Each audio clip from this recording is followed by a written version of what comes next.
The burrow's back garden operated under its usual summer disorder. Hermione sat at the wooden table reviewing her arithmancy textbook. Ron sprawled in the grass nearby complaining about the heat, and Harry occupied the bench by the fence, watching gnomes attempt to reclaim the vegetable patch. Mrs. Weasley's voice drifted through the kitchen window at intervals, issuing instructions to someone inside. Fred and George emerged from the shed carrying a wooden crate between them.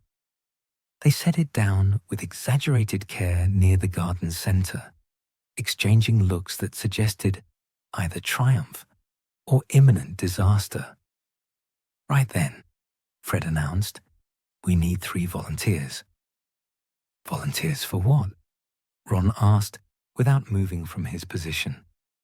"Product testing," George said. "Standard procedure, very safe." Hermione closed her textbook. "What product?" "Portable portkey prototype," Fred said. "We've been working on it for months." "Months of what?" Harry asked. "Development," George said. "Research, trial and error. Mostly error, but that's the process." Ron sat up. "Portkeys require ministry approval." "For commercial distribution, yes," Fred said. "We're nowhere near that stage. This is preliminary testing." "How preliminary?" Hermione asked. "Very," George said. "Hence the need for volunteers." Harry walked over to examine the crate. Inside sat a small brass compass mounted on a wooden base. The needle spun lazily without settling on any direction. "It's supposed to do that," Fred said. "Shows it's charged." "Charged with what?" Hermione asked, joining Harry. "Standard portkey enchantments," George said. "We've simplified the activation sequence. No more waiting for specific times. User-initiated transport on demand." "Where does it go?" Ron asked, still seated in the grass. "The shed," Fred said, pointing. 10 meters maximum. We're testing short-range stability before we increase distance." Hermione picked up the compass base, examining the runes carved into the wood. "These aren't standard portkey runes." "That's the innovation," George said. "We've modified the traditional configuration to allow for reusability. One-time portkeys are inefficient." "They're one-time because the magic destabilizes after use," Hermione said. "Exactly," Fred said. "We've solved that." "Have you?" Hermione asked. "Theoretically," George said. Harry looked at Ron, who shrugged and stood up. "I'm not doing anything else." "That's the spirit," Fred said. "Heroic indifference to personal safety. Exactly what we need in test subjects." Mrs. Weasley appeared at the kitchen door. "What are you testing?" "Nothing dangerous, Mum," George called back. "That's not an answer," she said. "Portkey," Fred said. "Very controlled, very safe." Mrs. Weasley's expression suggested she disagreed with both assessments, but she withdrew back into the kitchen without further comment. "Right," George said. 3 people touched the compass simultaneously. Fred will count down from 3. On 0, you'll feel the usual hook behind the navel. Brief disorientation. Then you land in the shed. We'll be right behind you to confirm successful transport. "Why aren't you testing it yourselves?" Harry asked. "We did," Fred said. "Yesterday. Worked perfectly." "And this morning," George added. "Also perfect." "Then why do you need us?" Ron asked. "Different magical signatures," Fred said. "We need to confirm it works across varied users." Hermione set the compass down. "What happens if it doesn't work?" "It'll work," George said. "But if it doesn't?" Fred and George exchanged glances. "Then you don't go anywhere," Fred said. "The enchantment fails to activate. Nothing happens." "That's the worst-case scenario?" Hermione asked. "That's the worst-case scenario," George confirmed. Harry, Ron, and Hermione gathered around the compass. It continued its aimless spinning, the brass catching sunlight. "Everyone touch the base," Fred instructed. "Firm grip. Don't let go until you've landed." They each placed a hand on the wooden base. 3, George said. The compass needle accelerated. 2. A low hum emanated from the device. 1. The runes began to glow faintly blue. 0. The hook behind Harry's navel arrived precisely when expected. The garden blurred, colors stretching into streams. The familiar sensation of being pulled through space lasted longer than it should have. Portkey journeys to the shed should take less than a second. This one continued. The pulling intensified. Harry kept his grip on the compass base, aware of Ron and Hermione beside him, though he couldn't see them clearly through the distortion. When the sensation stopped, Harry's feet hit solid ground. He released the compass and stumbled forward, catching himself before he fell. Ron dropped to one knee. Hermione remained upright but looked disoriented. They were not in the shed. They stood in an overgrown village square. Grass pushed through cracked paving stones. Ivy covered the buildings surrounding the square. Cottages mostly, some with partially collapsed roofs. A dry fountain occupied the square's center, its basin filled with dead leaves. No smoke rose from any chimney. No sounds of habitation reached them. "This isn't the shed," Ron said. Hermione turned in a slow circle, surveying their surroundings. "No, it isn't." Harry examined the buildings more carefully. They showed signs of age and neglect, but the construction was intact enough to suggest relatively recent abandonment rather than ancient ruins. "Where are we?" Ron asked. "Somewhere in Britain, presumably," Hermione said. "The architecture is consistent with wizarding settlements from the past 50 years. "How far did we travel?" Harry asked. "Unknown," Hermione said. She pulled out her wand and pointed it at her palm. "Point me." The wand spun briefly, then stopped, pointing northeast. "That's north," she said. "So we have orientation, but not location." Ron tried the same spell with identical results. Harry followed suit, confirming the compass direction. "We need to signal Fred and George," Ron said. Hermione cast a series of detection charms, each producing faint trails of light that dissipated quickly. No active flue connections within range, no apparition signatures. The magical infrastructure here is either dormant or removed entirely. "Can we send a message?" Harry asked. "Not without knowing where we are," Hermione said. "Patronus messengers require a clear destination or recipient." Ron walked to the fountain and peered into the leaf-filled basin. "Maybe Fred and George will come looking for us." "They'll certainly try," Hermione said. "But they won't know where to look. The portkey was supposed to take us 10 meters. We could be anywhere in Britain." Harry moved toward the nearest building, a cottage with its door hanging askew. The windows were intact, but filmed with grime. "We should search the area. There might be clues about where we are." "Agreed," Hermione said. "But we stay together. No splitting up." They approached the cottage cautiously. Harry pushed the door fully open, revealing a small entrance hall. Dust covered every surface. A coat rack stood empty by the door. Stairs led to the upper floor. To the left, a sitting room. To the right, what appeared to be a kitchen. Ron entered the sitting room, while Hermione moved toward the kitchen. Harry checked the stairs, testing the bottom step before putting his full weight on it. The wood held. "Furniture's still here," Ron called from the sitting room, covered in dust sheets. Same in the kitchen, Hermione said. Dishes in the cupboards, everything preserved but abandoned. Harry climbed 3 more steps, then stopped. The upper floor could wait. He returned to the ground level. They regrouped in the entrance hall. This place was left in an orderly fashion, Hermione said. Not ransacked or destroyed, just emptied of people and sealed. Why? Ron asked. That's what we need to determine, Hermione said. They exited the cottage and moved to the next building, a shop with a faded sign above the door.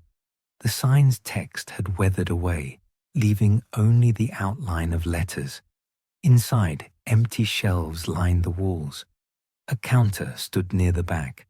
The shop's purpose remained unclear without visible products or identifying features. The third building yielded more information. A wooden plaque beside the door read, Thornwick Village Records. The door was locked. Harry examined the lock. Standard mechanical, not magical. Ron stepped back and pointed his wand. Alohomora. The lock clicked. The door swung inward. The records office consisted of a single room lined with filing cabinets. A desk occupied the center, its surface bare except for a dried inkwell and several quills. Hermione moved immediately to the cabinets and began opening drawers. Birth records, she said, examining the first drawer. Deaths, property transfers, standard village administration. She moved to the next cabinet. Census data. Last entry is from 1979. That's 16 years ago, Ron said. 17 now, Hermione corrected. It's 1996. Harry opened a drawer labeled Infrastructure. Inside were maintenance logs for the village's flu network, ward inspections, and utility charms. The most recent entry was dated June 1979. Everything stops at the same time, Harry said. Hermione pulled a file from the cabinet and spread it on the desk.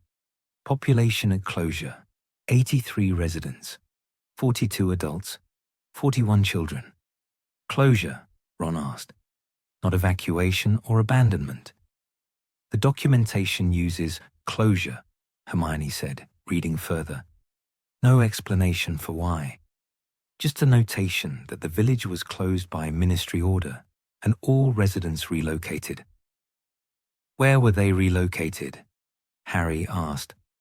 Hermione scanned the remaining documents in the file. It doesn't say. There's a reference number, but no destination listed. Ron moved to the window and looked out at the square. If the ministry closed this place, why is it still standing? Why not demolish it or repurpose it?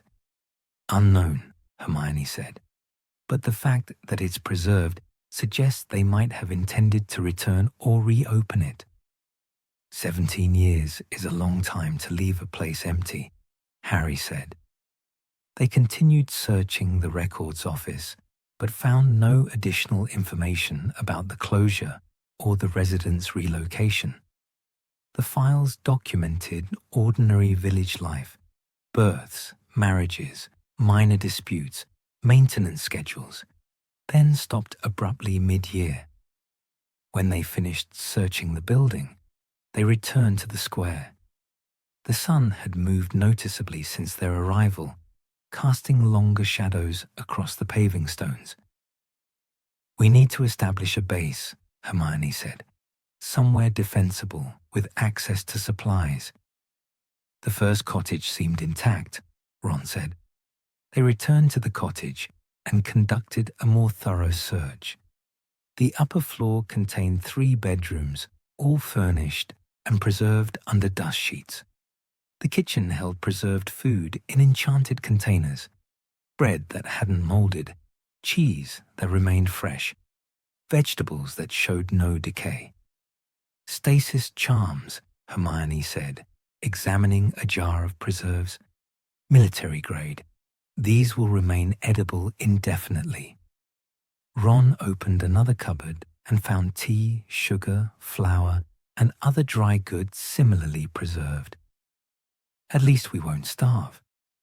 Harry checked the cottage's perimeter, examining the windows and doors for structural integrity.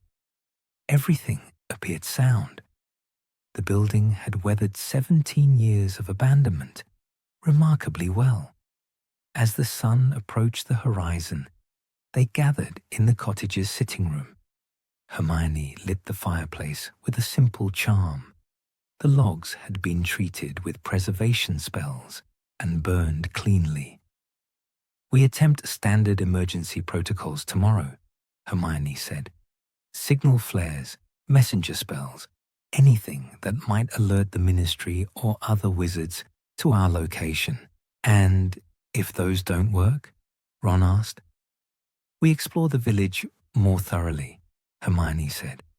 "Learn everything we can about why this place was closed. There might be information that helps us locate ourselves more precisely." Harry stared into the fire. "We'll get home." "Yes," Hermione said. "We will." But none of them mentioned how long that might take. Morning arrived with pale light filtering through the cottage windows. Harry woke first, the unfamiliar ceiling reminding him immediately of their situation. He descended the stairs to find Hermione already awake in the kitchen, sorting through the preserved food supplies. "Ron's still asleep," she said without looking up. "I've been cataloguing what's available. We have enough for several weeks if we're careful." Harry filled a kettle and set it on the stove. The enchantments remained functional despite 17 years of disuse. "What's the plan?" "Systematic exploration," Hermione said. "We need to understand the village, boundaries, identify all structures, and locate any mechanisms that might help us signal for help or leave." Ron appeared in the doorway, his hair standing in multiple directions. "Food? Tea first," Hermione said. "Then we eat and begin a proper survey." They consumed a breakfast of preserved bread, cheese, and tea in silence. The cottage's dining table accommodated them comfortably, though dust motes drifted in the morning light. When they finished, Hermione produced a roll of parchment and a self-inking quill from her bag. "We'll work in a grid pattern," she said. "Document every building, its condition and contents. Note any magical signatures or active enchantments." They started at the village square and worked outward in concentric circles. The first ring contained the cottages and shops they'd already partially explored. Hermione sketched each structure's location, while Harry and Ron conducted interior searches.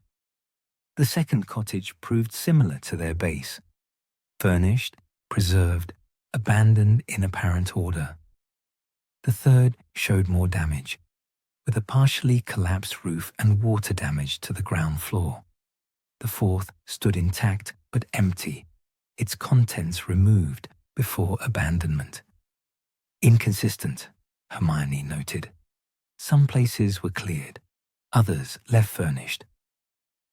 "Maybe people had different amounts of time to prepare," Ron suggested. They continued the survey: a bakery with its ovens cold, a pub with bottles still on the shelves, a small shop that might have sold magical supplies, its inventory removed but fixtures remaining. Each building told the same essential story: life interrupted and not resumed. By midday, they'd completed the inner circle and moved to the village's outer structures. Here the buildings spread farther apart, with overgrown gardens between them. A larger structure near the eastern edge caught Harry's attention. "That's bigger than the others," he said. They approached what appeared to be a meeting hall or community building. The door stood locked, but Hermione's unlocking charm worked as before. Inside, rows of chairs faced a raised platform at the front. Notice boards lined the walls, their postings still pinned, but faded beyond legibility. Ron examined the chairs while Hermione studied the notice boards. Harry walked to the platform and found a wooden podium with the village name carved into its front. Thornwick. Confirmation of location, Hermione said, making a note. Though Thornwick doesn't appear in any standard wizarding atlas I've studied. Maybe it was too small, Ron said. All registered wizarding settlements appear in the atlas, Hermione said, even single-family locations. This village had 83 residents. It should have been listed. They searched the meeting hall's back rooms and found storage for chairs, cleaning supplies, and archived copies of village meeting minutes. Hermione gathered several of the minute books, intending to review them later. The survey continued. They documented a small school building with classroom supplies still in place, a maintenance shed containing tools and repair materials, a structure that appeared to be a village guardian post, though no guardian remained. As they worked their way toward the village's northern edge, Harry felt an increasing sense of unease. The sensation wasn't dramatic, just a gradual awareness of wrongness that intensified with each step northward. "Do you feel that?" he asked. Ron looked around. "Feel what?" "Something's different here," Harry said. "The air feels heavier." Hermione stopped walking and performed a detection charm. The resulting light flickered irregularly, unlike the steady glow they'd seen elsewhere in the village. "There's magical residue, old but concentrated." They proceeded more cautiously. The buildings in this section showed more damage, not from age or weather, but from something violent. Scorch marks darkened several walls. One cottage had collapsed entirely, its stones scattered across the ground. "This wasn't abandonment," Ron said. "Something happened here." Hermione cast additional detection charms. The magical residue grew stronger near the collapsed cottage. Dark magic, very old. The traces are faint but distinctive. Harry approached the ruins carefully. Among the scattered stones, he found fragments of household items. A broken plate, part of a chair, shards of glass. Everything suggested sudden destruction rather than gradual decay. "We should mark this location," Hermione said, "and avoid it until we understand more." They retreated from the northern section and completed their survey of the village's remaining perimeter. By late afternoon, Hermione had mapped the entire settlement. Thornwick consisted of approximately 40 structures arranged around the central square, with the damaged northern section forming a distinct area separate from the rest. "Now the wards," Hermione said. They walked the village boundary, Hermione casting detection charms at regular intervals. The results revealed a complex ward structure, still partially active around the settlement's edges. The wards weren't designed to keep people out. They were containment wards, meant to keep something in. "These are ministry grade," Hermione said, studying the ward traces. "Expensive and sophisticated. They're weakening, but still functional after 17 years. "What are they containing?" Ron asked. "Unknown," Hermione said. "But the configuration suggests they were erected in haste. The coverage is uneven." Harry examined the ward nearest to him. The magical signature felt official, bureaucratic. "Why contain an empty village?" "That's what we need to determine," Hermione said. They returned to the cottage as sunset approached. Hermione spread her map on the dining table and marked the ward locations, the damaged northern section, and the structures they'd identified as potentially useful. "Tomorrow, we focus on the records office," she said, "and we attempt signaling protocols." Ron had been working in the kitchen, heating preserved stew using the cottage's functioning stove. He brought bowls to the table. "How long do we try signaling before we assume no one's coming?" 72 hours, Hermione said. "Standard emergency window. After that, we shift to escape planning." They ate in silence. The cottage's interior had grown comfortable through familiarity, but the situation's reality remained unchanged.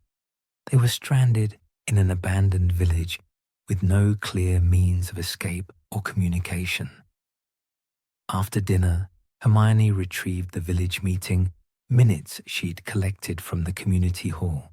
She opened the most recent book and began reading. Harry and Ron cleared the dishes while she worked, then joined her at the table. "Listen to this," Hermione said. "Meeting minutes from May 1979. Council discussed increased ministry inspections.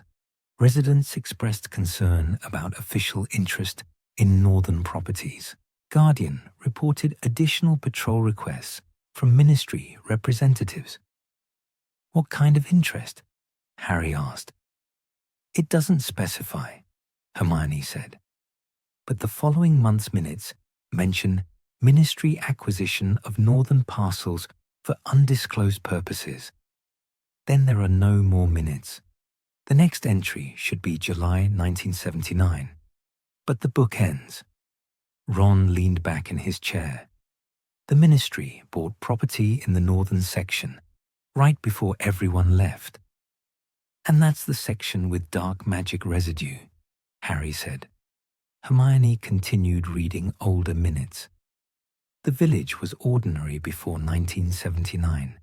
Standard concerns about maintenance, minor disputes, planning for seasonal festivals. Then the ministry arrived and everything changed." "Changed how?" Ron asked. "The tone shifts," Hermione said. "Earlier minutes are detailed and conversational. Later ones become brief and formal, like people stopped wanting to document what was happening." Harry stood and moved to the window. Full darkness had fallen. The village square lay empty under moonlight. "We need to search the northern section properly." "Not tonight," Hermione said, "and not without preparation. If there's dark magic residue, we need to approach carefully." They spent the remaining evening organizing their base. Ron arranged the bedrooms upstairs. Hermione established a workspace at the dining table for her research materials. Harry checked the cottage's protective charms and found them still functional, then reinforced them with additional wards. When they finally retired to their rooms, Harry lay awake listening to the village's silence. No wind moved through the streets. No animals called in the night. The absence of sound felt as wrong as the dark magic traces in the northern section. He thought about the 83 residents who'd left this place. Where had they gone? Had they left willingly? The orderly abandonment of most buildings suggested planning, but the destruction in the northern section suggested violence. The questions accumulated without answers. The following morning began with signaling attempts. Hermione had prepared a list of standard emergency protocols used by the ministry for locating lost wizards. First, they tried signal flares, bright red sparks that shot into the sky and hung there for 30 seconds before fading. The flares functioned correctly but produced no response. Second, they attempted Patronus messengers. Harry's stag formed successfully and stood waiting for instructions, but without a specific destination or recipient, it couldn't deliver a message. The Patronus dissipated after several minutes. Third, Hermione tried a distress charm that should have registered with the nearest ministry office. The charm activated, sending out a pulse of magical energy, but they received no acknowledgement. Either we're too far from any ministry detection grid, Hermione said, or the wards around this village are blocking outgoing signals. Can we disable the wards? Ron asked. Not without understanding their full structure, Hermione said. Tampering with ministry-grade wards could be dangerous. They might have defensive components. They returned to the cottage and ate lunch while Hermione reviewed her notes. The map she'd created showed Thornwick's layout clearly, but without knowing their location relative to other wizarding settlements, the map provided limited practical value. This afternoon, we inventory the records office completely, Hermione said. Every file, every document. There has to be more information about what happened here. They spent the afternoon in the records office, pulling files systematically. Hermione organized them by category, while Harry and Ron read through the contents. Most proved routine: property deeds, birth certificates, business licenses. But buried in the infrastructure files, Harry found a folder marked Ministry Correspondence, Restricted. Hermione, he said, look at this. She took the folder and opened it. Inside were letters from the Department of Magical Law Enforcement, dated throughout 1979. The letters referenced the Northern Project and necessary precautions for civilian safety. One letter, dated May 1979, mentioned complications requiring expedited relocation protocols. They knew something was wrong, Hermione said, and they evacuated the village because of it. What was the Northern Project? Ron asked. Hermione continued reading. These letters are deliberately vague. They reference the project but never describe it. Classic ministry obfuscation. Harry took the folder and examined each letter carefully. The final one, dated June 15, 1979, stated simply, Thornwick closure complete. All residents relocated. Ward implementation in progress. Village to be removed from official registries, pending investigation conclusion. They erased this place, Ron said. Yes, Hermione agreed, and they did it deliberately. As evening approached, they returned to the cottage with the restricted correspondence folder. Hermione added the information to her growing documentation of Thornwick's history. The pieces were assembling into a pattern. Ministry interest, a project in the northern section, dark magic residue, hasty evacuation, deliberate erasure from records. But the central question remained unanswered. What had the ministry been doing in Thornwick's northern section? And why, 17 years later, were the containment wards still in place? The third morning in Thornwick began with Ron attempting to improve their cooking arrangements. He discovered that the cottage's stove responded to verbal commands, a feature common in older wizarding homes. After several failed attempts to adjust the heat properly, he managed to produce scrambled eggs that were only slightly rubbery. It's a start, Hermione said, eating without complaint. Harry had woken early and reinforced the cottage's protective charms again, a task that provided structure to the morning. The repetition of familiar magic helped counter the growing strangeness of their isolation. After breakfast, Hermione outlined the day's objectives. We need to establish proper routines: rationing, cleaning schedules, regular ward checks. If we're here longer than a few days, structure will help maintain function. How long could we be here? Ron asked. Unknown, Hermione said. We have food for several weeks. Water from the village well tests clean.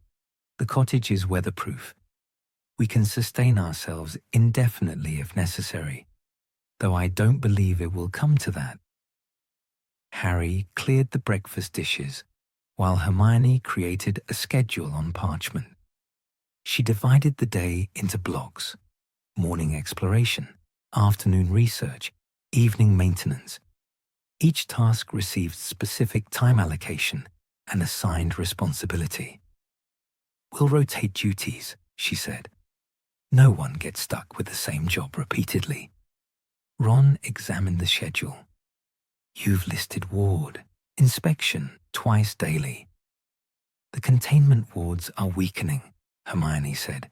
"We need to monitor their degradation rate. If they fail completely, we should know immediately."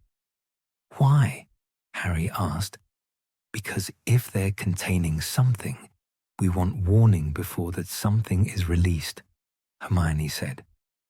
They began the day's work with a thorough cleaning of the cottage. 17 years of dust required systematic removal. Ron handled the ground floor, while Hermione tackled the bedrooms. Harry cleaned the kitchen and checked food supplies. The preserved food remained in perfect condition, a testament to the quality of military-grade stasis charms. Harry counted everything and recorded the totals. Hermione had been correct about several weeks of supplies, assuming normal consumption. If they rationed carefully, they could extend that considerably. By midday, the cottage showed visible improvement. The sitting room furniture emerged from under dust sheets. The kitchen counters gleamed. The bedrooms became genuinely habitable rather than merely functional. Ron discovered a wireless in one of the bedroom closets. He brought it downstairs and set it on the sitting room mantel. "Might still work." Hermione examined the device. "It's a standard Wizarding wireless network receiver. Try it." Ron turned the dial. Static emerged from the speaker, loud and constant. He adjusted the tuning, searching for any signal. The static continued unchanged across all frequencies. "Nothing," he said finally, switching it off. "The wards might block incoming signals as well as outgoing," Hermione said, "or were simply out of range." The afternoon brought them back to the records office. Hermione had organized the files into chronological order, creating a timeline of Thornwick's history. The village had been founded in 1923, established by Wizarding families relocating from London after the First Muggle World War. "Small population initially," Hermione said, reading from census records. 23 residents in 1923. Growth was steady but slow. 50 residents by 1950. Peak population of 83 in 1978. "Then everyone left the following year," Harry said. "Yes," Hermione confirmed. "But look at this." She spread several documents across the desk. Property values increased sharply in 1979, right before closure. Someone was buying properties above market rate. Ron examined the property transfer records. "The ministry?" "These transfers list private buyers," Hermione said. "But the timing suggests coordination. Multiple properties sold within the same 2-week period, all in the northern section." Harry picked up one of the transfer documents. The buyer's name was listed as A. Rosier. He showed it to Hermione. "Rosier," she repeated. "That's a known Death Eater family name." They searched through the remaining transfers. Other buyers included names like Mulciber, Knott, and Avery, all associated with Death Eater families. Death Eaters were buying property. "Here," Ron said, "in 1979. During the First War," Hermione added, "when they were actively fighting the ministry." The implications settled over them gradually.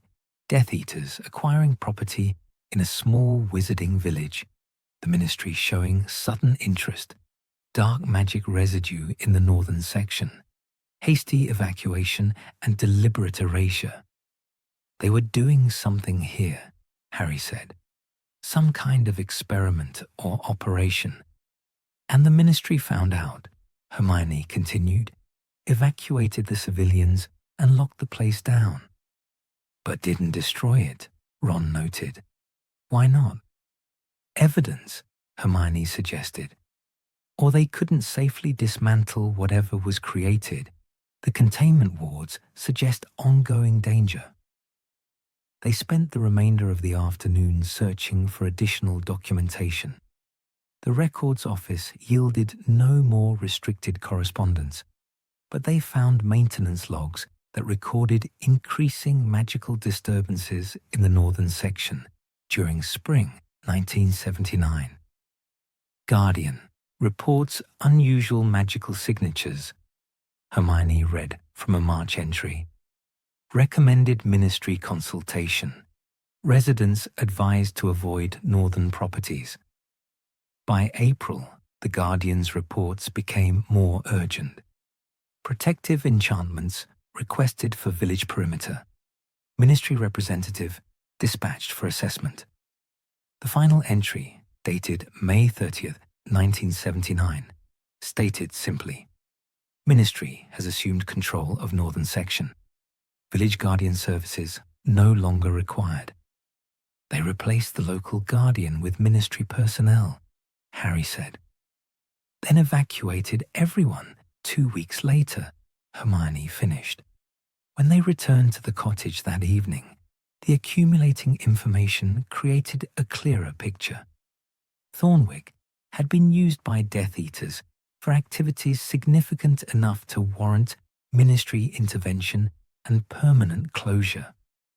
The village's continued existence under containment wards suggested whatever happened here remained dangerous 17 years later. Ron prepared dinner while Hermione organized her research.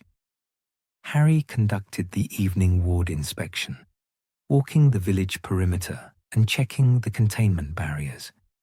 They continued to weaken, the magical signatures fading incrementally each day. After dinner, they gathered in the sitting room. The fireplace provided warmth and light.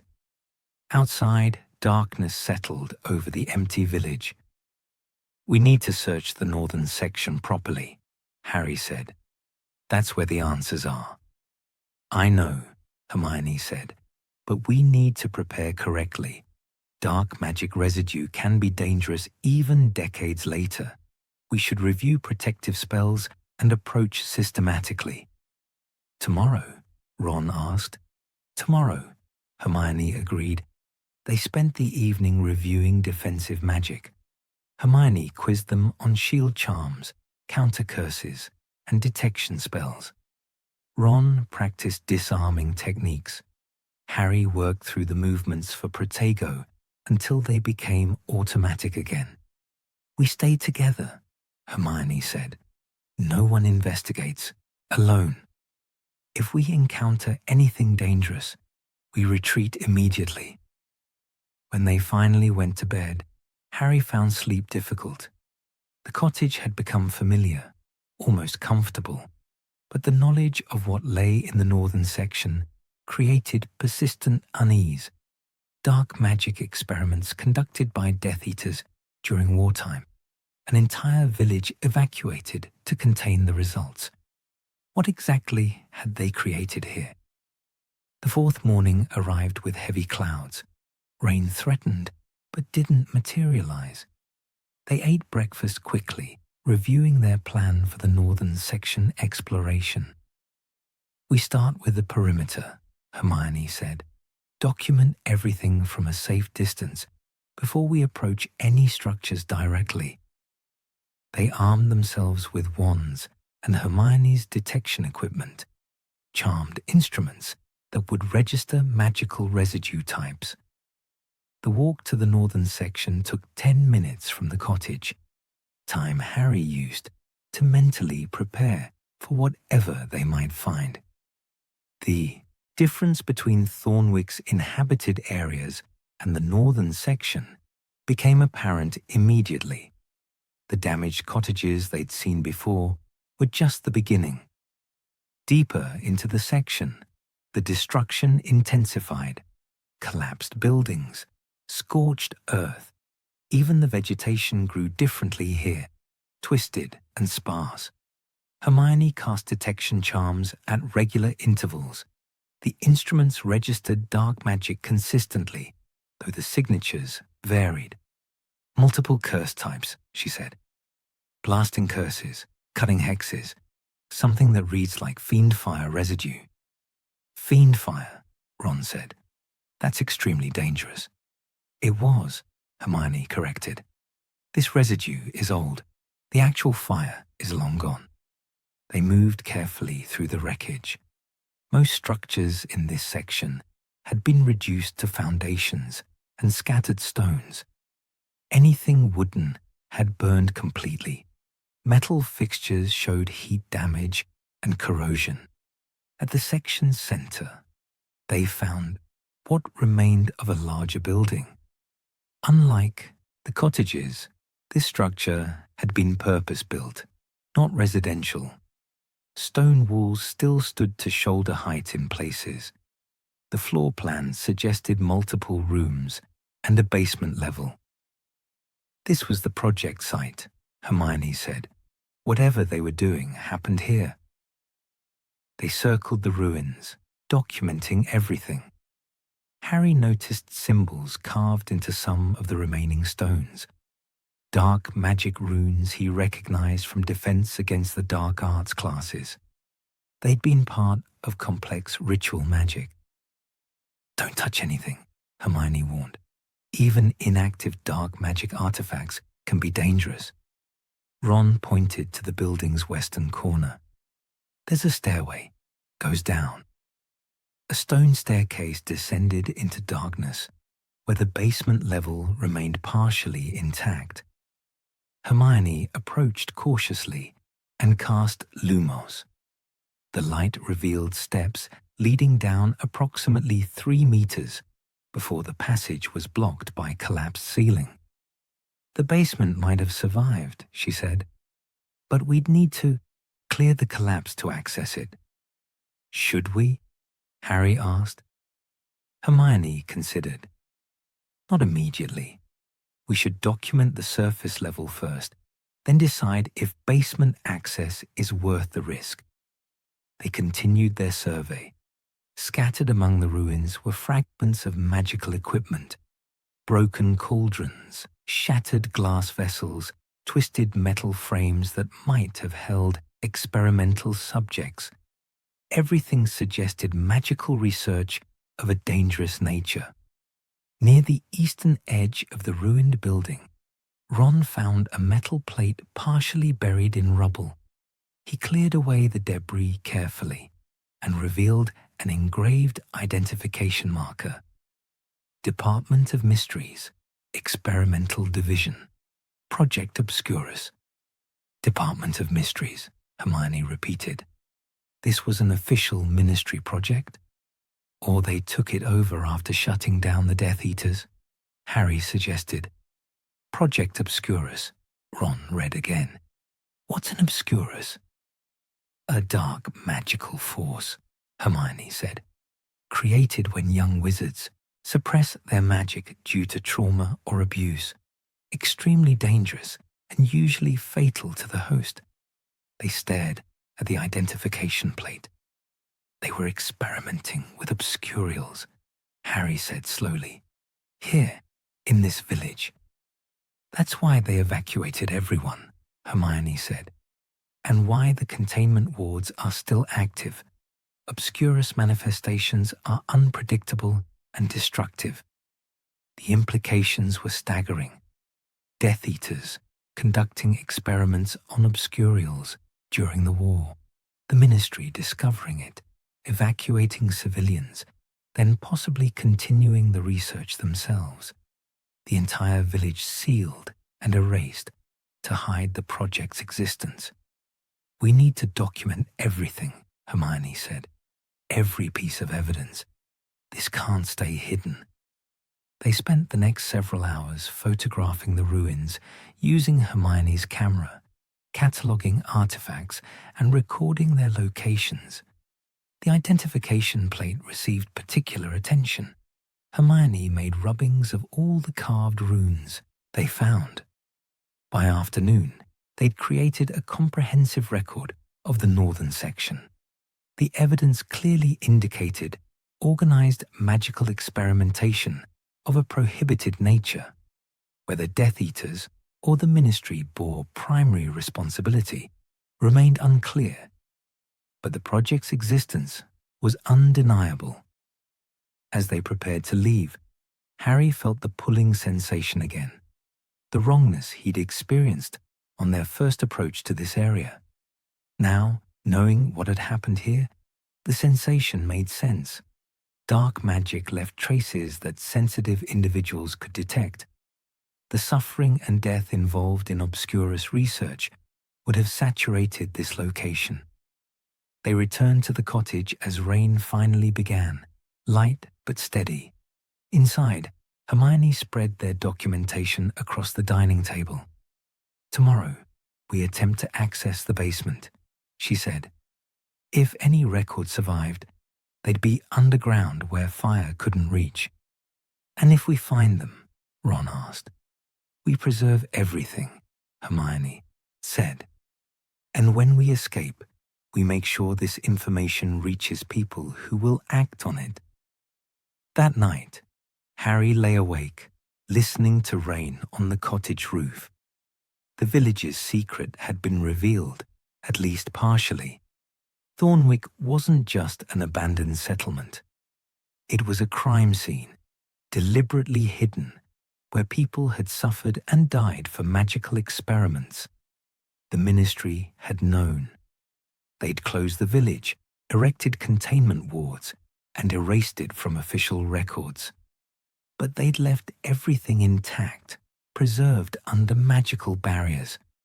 Why preserve evidence if you intended to hide the crime? The question had no immediate answer, but Harry suspected they'd find one in the basement ruins of Project Obscurus. The rain continued through the night and into the morning, turning the village square into a patchwork of puddles. Harry woke to the sound of water running through the cottage's gutters, a mundane noise that felt oddly reassuring. The routine of weather persisted even in abandoned places. Hermione was already awake, sitting at the dining table with their documentation from the northern section spread before her. She'd been up for some time, judging by the empty teacup and the notes covering several additional sheets of parchment. "The basement access will be complicated," she said, without preamble when Harry entered. "The collapse isn't stable. We'll need to shore up the passage before we can proceed safely." Ron appeared shortly after, looking less than enthusiastic about the prospect. "Can't we just blast through?" "No," Hermione said firmly. "Blasting curses could destabilize the entire remaining structure. We need to work carefully." They ate breakfast while Hermione outlined her plan. They would need wooden supports from the maintenance shed, rope from the village supplies, and several hours of methodical work. The rain complicated matters, but wouldn't prevent them from proceeding. After breakfast, they walked to the maintenance shed and gathered the necessary materials. Harry and Ron carried wooden beams while Hermione transported the rope and tools. The rain had diminished to a persistent drizzle by the time they reached the northern section. The ruins looked different in daylight, dampened by rain. Water pooled in the collapsed areas, and the scorched stones had darkened. The identification plate they'd found yesterday gleamed wetly. They approached the basement stairway. Hermione descended the steps until she reached the collapse. then cast Lumos to examine the blockage more closely. The ceiling came down in sections, she said. We'll need to remove debris gradually while installing supports. Harry joined her on the steps. The collapsed material consisted of stone blocks, wooden beams, and accumulated rubble. Removing it would require moving each piece individually to avoid triggering further collapse. Ron, stay at the top, Hermione instructed. Monitor the walls for any signs of instability. If you see movement, tell us immediately. They began work. Harry levitated smaller stones while Hermione directed their placement. Each piece had to be moved carefully, set aside where it wouldn't roll back or create additional hazards. Progress measured in centimeters.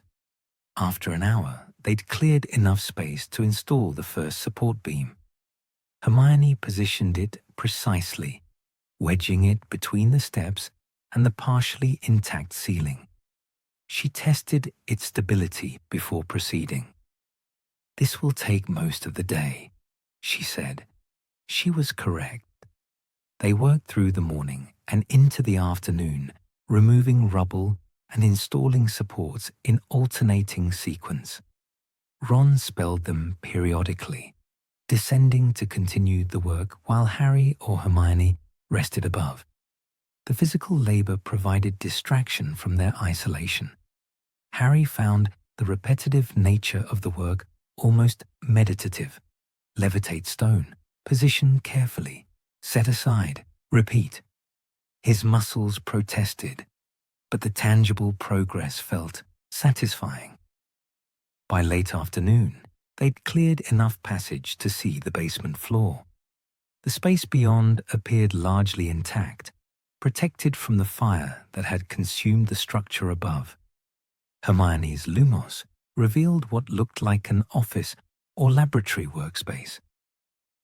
Another hour, she estimated. Then we can access it safely. They continued working as the light began to fade. Ron maintained illumination with a sustained Lumos charm, while Harry and Hermione completed the final support installation. When Hermione judged the passage secure, she descended the remaining steps into the basement. Harry followed, Ron behind him. The basement consisted of a single large room with a low ceiling. Filing cabinets lined one wall. A workbench occupied the center, its surface covered with papers held down by various objects. Shelves containing books and sealed containers filled the remaining wall space. Water had seeped in from above, dampening the floor, but the contents appeared mostly preserved. Hermione approached the workbench and carefully lifted one of the papers. The ink had run slightly, but remained legible. Experimental logs, she said, dated throughout 1979. Harry examined the filing cabinets. They were locked, but standard opening charms worked. Inside, he found folders organized by subject profiles, experimental protocols, observation notes, containment procedures, incident reports. Hermione, he said, there's documentation for everything. She joined him, pulling folders systematically. We need to review all of it. This is evidence of what happened here. Ron had moved to the shelves and was examining the sealed containers. These have labels, subject materials, it says. Do we want to know what that means? Probably not, Hermione said. Don't open anything. We're here for documents only. They divided the filing cabinets among themselves and began reading. The folders contained detailed records of Project Obscurus spanning from January through June 1979. As Hermione had suspected, the project involved research into Obscurus manifestations and attempted containment methods. The subject profiles folder made for particularly grim reading. It contained case files for 7 children, ranging in age from 6 to 12 years old. Each profile included background information, magical suppression history, and obscurus manifestation characteristics. Harry read through the first profile slowly. A 6-year-old wizard named Thomas Garrett, removed from a Muggle orphanage where he'd been severely punished for accidental magic. The obscurus had manifested at age 5. The profile noted his containment at the Thornwick facility in February 1979. They brought children here, Harry said quietly, for experiments. Hermione had opened the experimental protocols folder. Her face had gone pale. They were trying to extract obscurus forces from host subjects and bind them to objects for weaponization. Ron stopped reading and looked up. Weaponization? Creating dark magical weapons using obscurus energy, Hermione explained.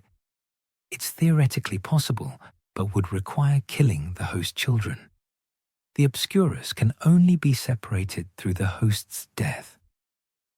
The three of them sat in silence for a moment, the implications settling over them. 7 children brought to this place for experiments that would kill them. Death Eaters attempting to create weapons from their deaths. Harry forced himself to continue reading.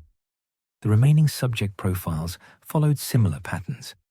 Children with traumatic backgrounds, obscurus manifestations, and transfer to Thornwick. The most recent profile was dated May 1979. The observation notes folder contained daily records of the children's conditions. The entries were clinical, detached, focusing on magical signatures and manifestation stability. There was no acknowledgement of the children as people, only as experimental subjects. Hermione had moved to the incident reports folder. There were containment failures, she said. Multiple incidents where subjects lost control. That explains the destruction we saw above. She read aloud from one report, May 15, 1979. Subject 4 experienced uncontrolled manifestation during extraction procedure. Obscurus force breached containment chamber. Facility damage extensive. Subject 4 expired. 3 researchers injured, recommending immediate evacuation of non-essential personnel. Subject 4 was 9 years old, Harry said, having read that profile earlier. His name was David. Ron had found the containment procedures folder. It outlined protocols for managing obscurus manifestations, including the use of suppression wards and physical restraints. The procedures read like instructions for containing dangerous animals, not caring for traumatized children. They continued reading through the evening, unwilling to leave until they'd reviewed everything. The documentation painted a clear picture of Project Obscurus. Death Eaters conducting lethal experiments on children, using a remote village as cover. The project had continued for 5 months before containment failures made it unsustainable. The final folder, labeled Ministry Intervention, contained correspondence between the project leaders and someone identified only as RL. The letters discussed complications and necessary adjustments to timeline. The final letter, dated June 1st, 1979, stated, Project termination approved. Dispose of subjects per standard protocols. Facility to be sealed.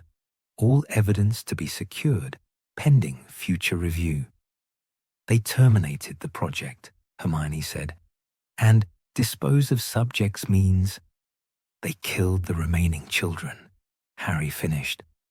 The ones who hadn't already died during experiments. Ron closed the folder he'd been reading. And then the ministry evacuated the village residents and locked everything down. But preserved the evidence, Hermione added. These files were left intact, The basement was sealed but not destroyed. Harry looked around the basement workspace. Why preserve evidence of crimes you're trying to hide? Insurance, Hermione suggested, or leverage. Someone wanted this documentation to exist in case they needed proof later. They gathered as many documents as they could safely carry. Hermione selected the most damning evidence: subject profiles, experimental protocols, the termination letter. Harry collected the incident reports. Ron took the Ministry intervention correspondence. Before leaving, Hermione photographed the entire workspace and the remaining filing cabinets. "We might need to return," she said, "but at least we'll have visual records." They ascended the stairs carefully, the wooden supports holding as they passed. Outside, full darkness had fallen. The rain had stopped, leaving the air damp and cold. They walked back to the cottage in silence, each carrying their portion of Thornwick's documented secrets. Inside the cottage, they spread the documents across the dining table and floor, creating an archive of Project Obscurus. Hermione began organizing everything chronologically, while Harry lit the fireplace and Ron prepared a late dinner. 7 children, Ron said while heating stew. All dead because of these experiments. At minimum 7, Hermione corrected. These are just the documented subjects. There might have been others before formal record-keeping began. Harry stared at the subject profiles arranged on the table. 7 young faces looked up from identification photographs. Children who'd suffered enough to manifest obscurials, and then suffered further at the hands of people who saw them only as experimental materials.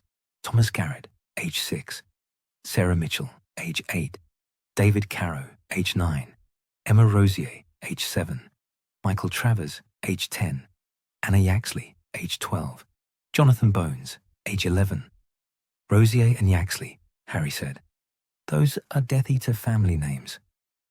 Hermione checked the profiles. Emma Rosier and Anna Yaxley, both noted as family contributions to Project. They used children from their own families.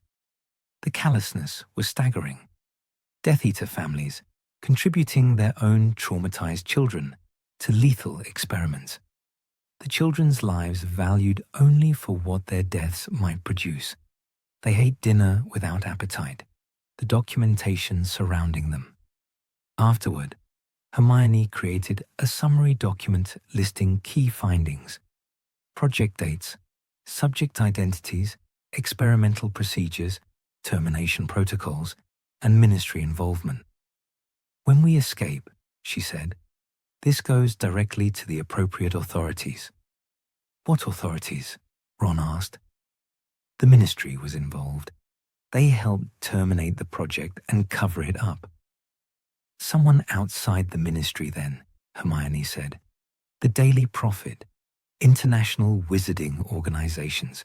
Someone who can investigate properly." Harry picked up the termination letter and read it again. The signature at the bottom consisted of initials only, RL. "Who's RL?" "Unknown," Hermione said. But those initials appear throughout the ministry intervention correspondence. They had significant authority over the project. Ron had been reviewing the incident reports.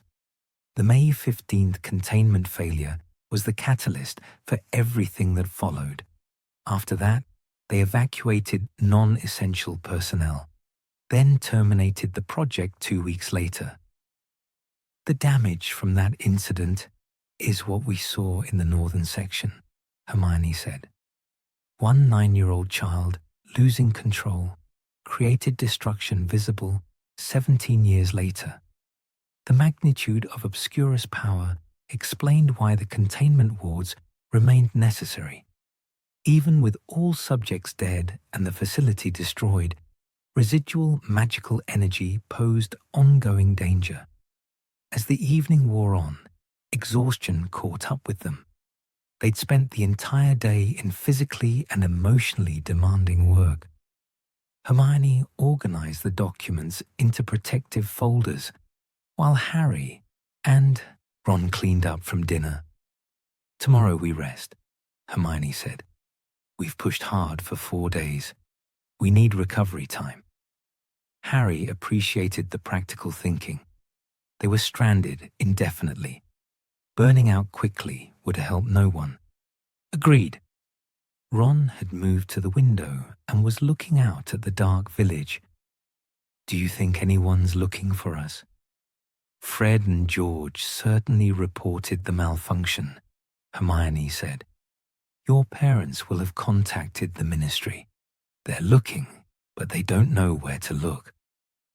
"How do we help them find us?" Harry asked. "We keep trying signal protocols," Hermione said, "and we study the containment wards more carefully. There might be a way to modify them for communication without breaking containment." They went to bed with plans forming. Rest tomorrow, then renewed escape attempts. They had food, shelter, and safety for the immediate future. The documentation they'd recovered provided purpose beyond simple survival.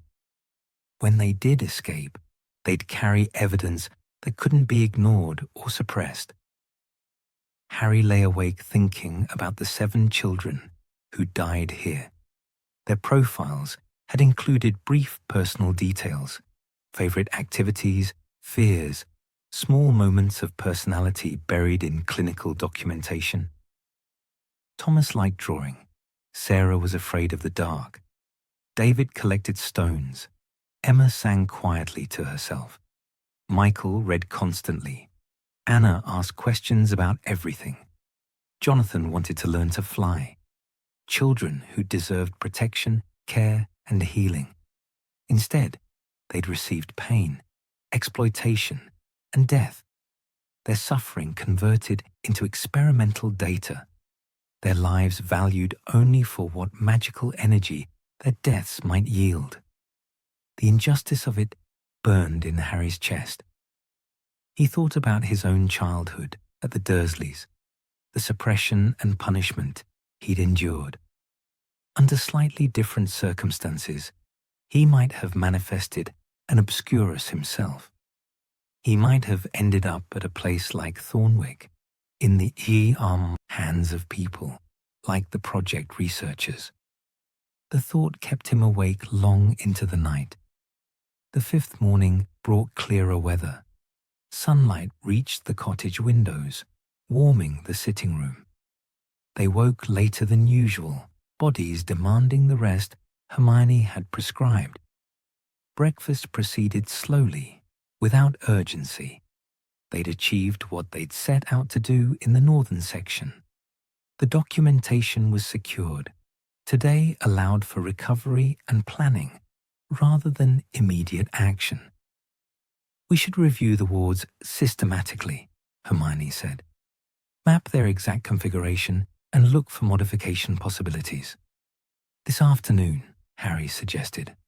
"This morning, we just exist." Hermione nodded, accepting the delay. They spent the morning on maintenance tasks. Ron cleaned the kitchen thoroughly. Hermione organized their supplies and updated inventory lists. Harry reinforced the cottage's protective charms again, then checked the village well to ensure continued water access. The mundane tasks provided necessary routine. They'd been operating at high intensity since arrival. Stepping back allowed perspective and prevented exhaustion-driven mistakes. After lunch, they walked the village perimeter, examining the containment wards. Hermione had developed a theory that the wards might be modified to allow specific outgoing signals while maintaining overall containment. "They're designed to trap magical energy," she explained while studying ward traces. "But they're not perfect. There are gaps in the coverage, places where the ward's strength diminishes. Can we exploit those gaps? Harry asked. Possibly, Hermione said. If we can identify the weakest point and direct a signal through it, we might be able to send a message beyond the containment zone. They spent several hours mapping ward strength at different points. Hermione recorded measurements, while Harry and Ron marked locations on her map. By late afternoon, they'd identified 3 potential weak points where signals might penetrate. Tomorrow we test it, Hermione said. We'll try sending a Patronus through the weakest point. If it can pass the wards, it can carry a message. They returned to the cottage as the sun began setting. Inside, the documentation from Project Obscurus remained spread across available surfaces, a constant reminder of why they needed to escape. The evidence had to reach people who could act on it. That evening, they reviewed escape options systematically. Standard magical transport remained impossible. The wards blocked apparition and portkey travel. Flying wasn't an option without brooms. Walking out seemed possible, but without knowing their location, they couldn't determine direction or distance to other settlements. The modified ward signal is our best option, Hermione concluded. If we can send a message, someone can find us. They prepared for the attempt, gathering materials and reviewing the spell work required. Harry practiced Patronus casting, while Hermione refined her ward modification theory. Ron studied maps, trying to determine Thornwick's possible location based on the landscape and architectural style. As they worked, Harry felt the accumulating weight of their situation. 5 days stranded. 7 days until they'd been at the burrow for their original visit's planned duration. At some point, the search for them would intensify or change focus. But they had purpose now. Evidence that needed delivering. Children whose stories needed telling. A crime that couldn't remain hidden. When they finally escaped, Thornwick's secrets would come with them. The 6th morning arrived with determination. They'd spent 5 days in Thornwick, learning its history and uncovering its crimes. Today, they would attempt their most serious escape effort, modifying the containment wards to allow a Patronus messenger through. Hermione woke early and reviewed her calculations one final time. The mathematics of ward manipulation were complex, requiring precise understanding of magical flow and structural integrity. A mistake could strengthen the containment, rather than weaken it, or worse, collapse the wards entirely and release whatever residual Obscurus energy remained trapped. Harry found her at the dining table, papers covered in diagrams and equations. Ready? As ready as I can be without practical testing, she said. The theory is sound. Implementation is the variable. Ron joined them for a quick breakfast. They ate efficiently, conversation minimal. The morning's work required focus and energy. When they finished, they gathered their equipment, wands, ward detection instruments, rope for safety lines, and Hermione's detailed notes. The walk to the weakest ward point took them to the village's eastern edge, where the containment barrier curved around a collapsed shed. Hermione had identified this location as optimal based on 3 days of measurements. The ward strength here measured 40% below average, a significant gap in coverage. Harry, you'll cast the Patronus, Hermione said. Ron and I will work on the ward modification. When we signal, send your Patronus directly at the barrier. Aim for the point I've marked. She'd placed a small stone at the precise location where ward strength reached its minimum. The stone glowed faintly with a tracking charm. "What should the message say?" Harry asked. "Keep it simple," Hermione advised. "Your name, that we're stranded, and that we need extraction. The Patronus only needs to reach someone who can alert the Ministry." Harry nodded and moved into position 20 meters from the ward barrier. Ron and Hermione approached the wards directly, wands raised. Hermione began casting detection charms, mapping the magical structure in real time. "The ward consists of 7 interlocking enchantment layers," she said, speaking more to herself than Ron. "We need to thin 3 of them without affecting the others. If we can reduce the barrier density by 60% at this point, a Patronus should penetrate." She began the modification work. Her wand movements were precise, small adjustments that affected the ward structure incrementally. Ron monitored the surrounding ward sections, watching for instability that might indicate they were affecting too much. The process took an hour. Hermione worked methodically, thinning the enchantment layers 1 strand at a time. The ward resisted modification. It had been designed to maintain integrity even under assault. But Hermione wasn't attacking it. She was carefully unraveling specific components while leaving the foundation intact. Harry waited, conserving energy for the Patronus casting.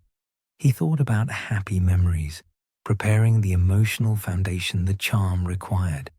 Christmas at the Burrow, flying with Ron, Hermione's friendship, Sirius's brief freedom before. He stopped that thought and redirected. The happiness had to be pure, uncomplicated by grief. "Almost there," Hermione said. "Another few minutes." Ron had moved to check the northern ward section. "No instability visible," he reported.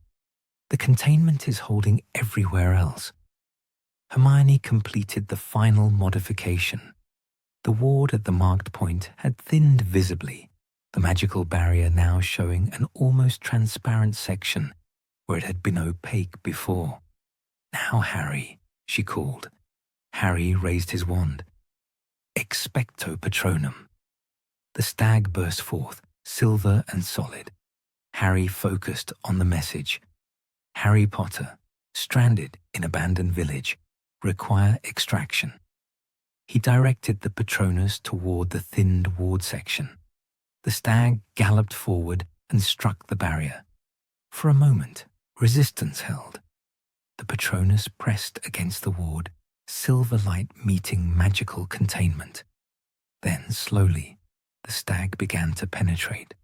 Its head passed through, then shoulders, then the rest of its body. The Patronus stood on the ward's other side, briefly visible, then bounded away into the forest, beyond the village. "It worked," Ron said. Hermione was checking the ward's integrity. "The barrier sealed behind it. The modification is holding. No structural damage to the overall containment." They waited. The Patronus would travel until it found a wizard to receive the message, or until the magic sustaining it depleted.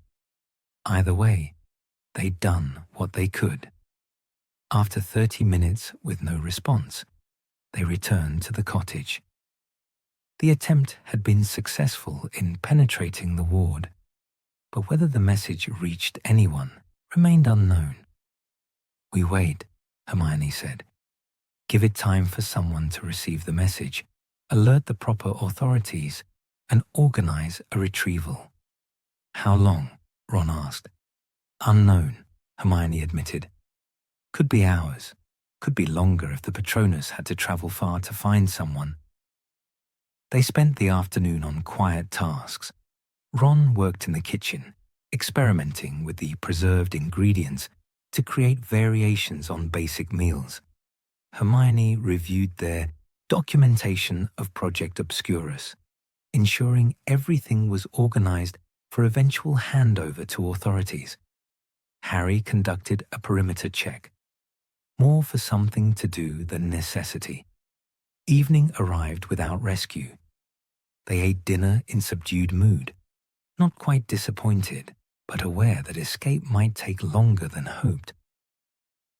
The Patronus could still be traveling, Hermione said. Or the person who received it might need time to coordinate a response. Or the wards blocked it after all, Ron suggested. And we just didn't see it fail. Possible, Hermione conceded, but I don't think so.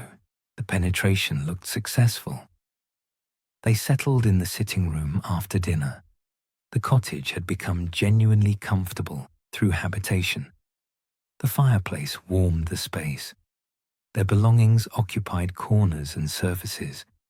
If not for their isolation, it might have felt almost pleasant. Harry found himself thinking about the 7 children again. The cottage they occupied might have housed some of them during the project.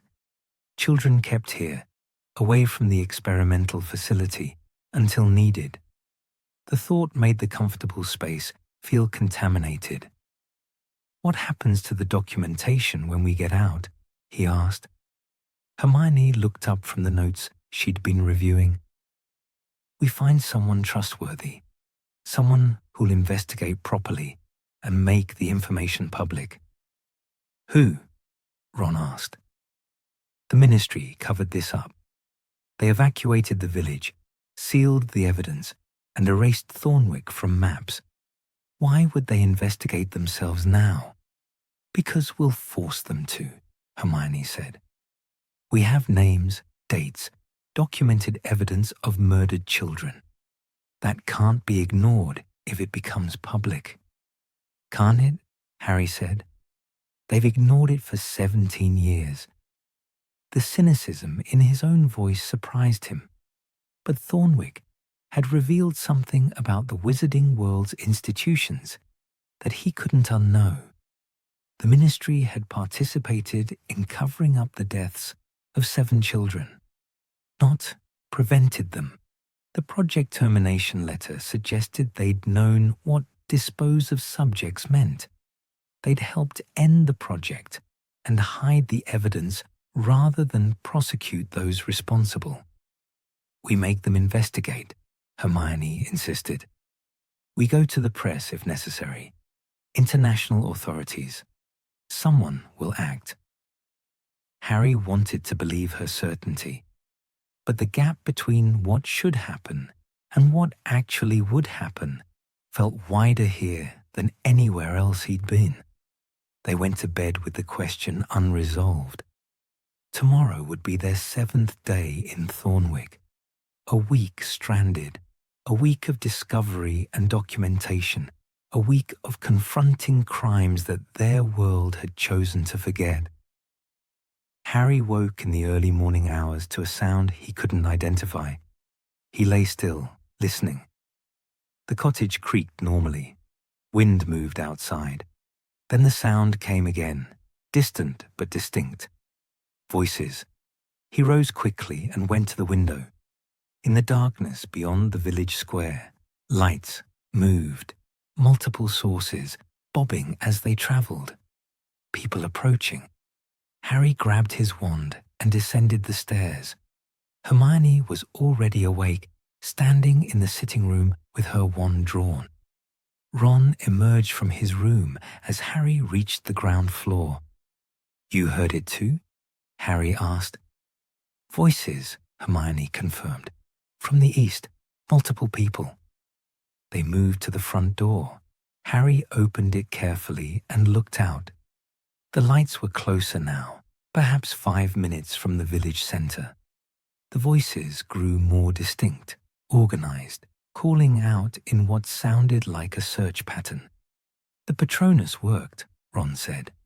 Someone's found us. They stepped outside into the cool night air. The approaching lights numbered at least 6, moving in a coordinated sweep. As they drew closer, Harry could make out figures in dark robes, wands illuminated. Ministry, Hermione said. Those are aura formations. The lead figure spotted them and called out, "Identify yourselves." Harry Potter, Ron Weasley, Hermione Granger, Harry called back. "We've been stranded here since last week." The figures approached rapidly, resolving into a team of 6 auras. The leader, a witch with short grey hair, looked them over carefully. "You're the missing persons reported by Arthur Weasley?" "Yes," Ron said. "Our friend's port key malfunctioned." "Where are we?" Hermione asked. "What is this place?" The aura's expression shifted, becoming guarded. "You're in a restricted zone. How did you access this location?" "We told you," Harry said. "Faulty port key. We didn't choose to come here." The other auras had spread out, examining the village square with obvious recognition. They weren't surprised by the abandoned buildings or the containment wards. They'd known about Thornwick. "You've been here a week?" the lead aura asked. 6 days, Hermione corrected. "Since last Monday." "Have you explored the area?" The question carried weight. Harry heard the concern beneath it. "What have you seen? What have you learned? What do you know?" "We searched for food and shelter," Hermione said carefully. "We're in that cottage. We tried multiple times to signal for help. Your Patronus reached the Guardian post 20 kilometers north," the aura said. "We organized retrieval immediately. You'll need to come with us for debriefing."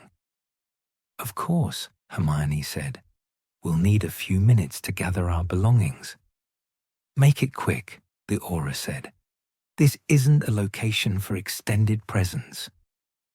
They returned to the cottage, the auras waiting outside. In the sitting room, Hermione spoke quietly. "They know about this place, and they don't want us here. We need to secure the documentation." "They'll search our belongings," Ron said. "Then we hide it," Hermione said. "I'll shrink the most important documents, and we'll each carry some. Distribution reduces risk of total confiscation." She worked quickly, reducing key documents to tiny squares that fit in pockets. Harry took the subject, profiles. Ron received the experimental protocols. Hermione kept the ministry intervention correspondence and termination letter. The remaining documentation they organized and left in the cottage, hoping to retrieve it later. They packed their essential belongings in under 5 minutes.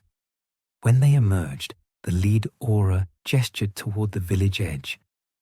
"We'll escort you to the apparition point. It's outside the containment wards." They walked through the dark village one final time.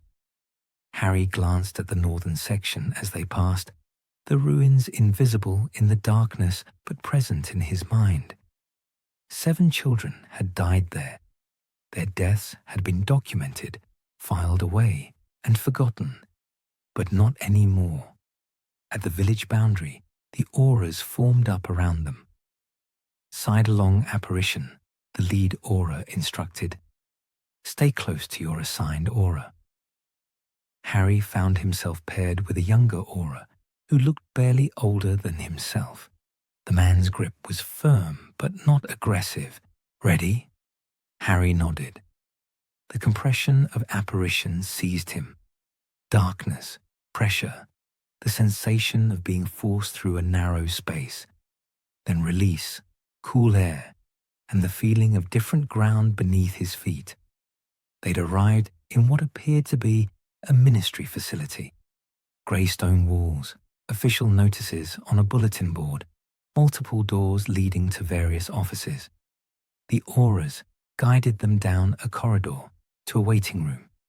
"Someone will be with you shortly," the lead aura said. "Don't leave this room." The door closed behind her.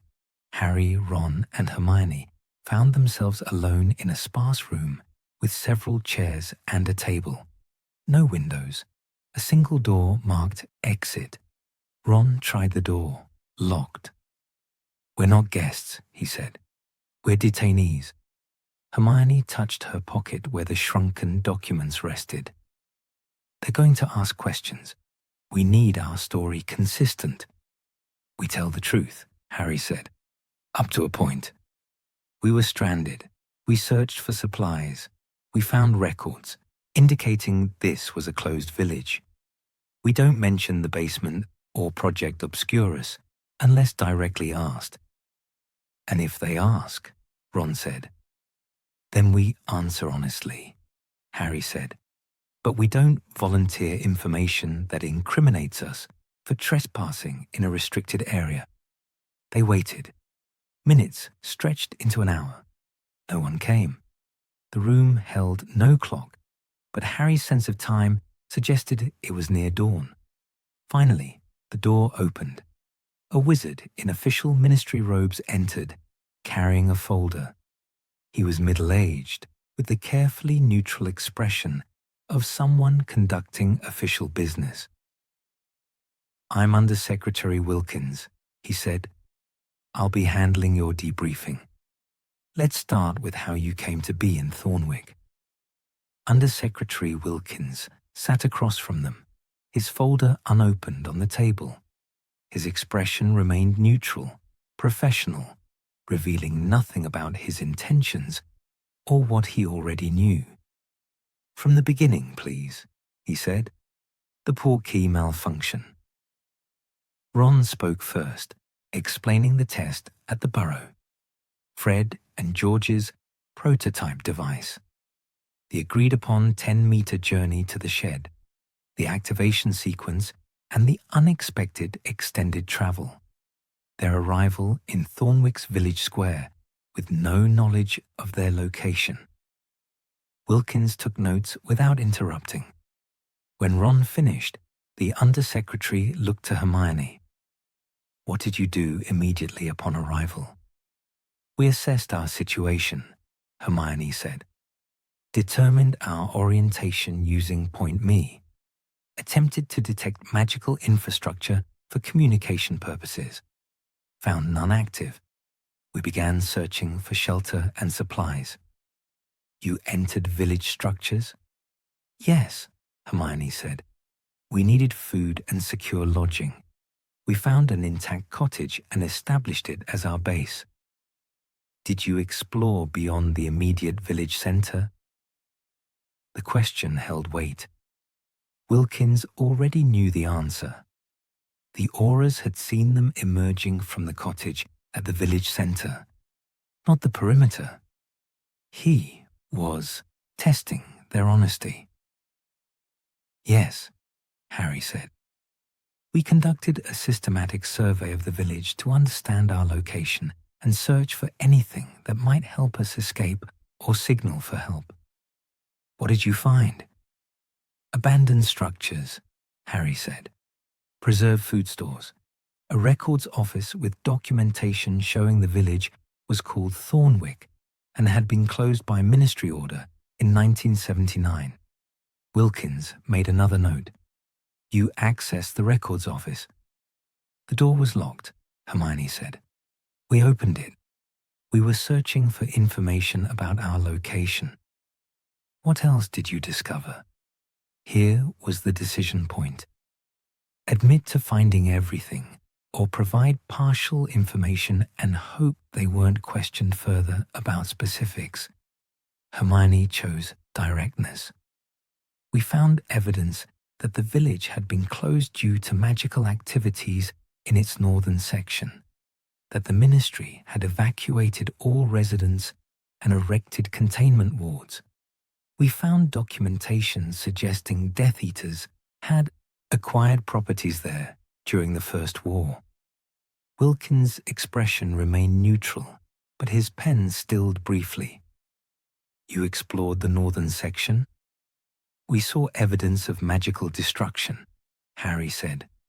"Collapsed buildings, scorch marks. We detected dark magic residue, but didn't investigate thoroughly." Wise, Wilkins said. That area remains hazardous. You're fortunate you exercised caution. He made several more notes, then closed his folder. The portkey malfunction was reported immediately by your friends. The Weasley family contacted the ministry.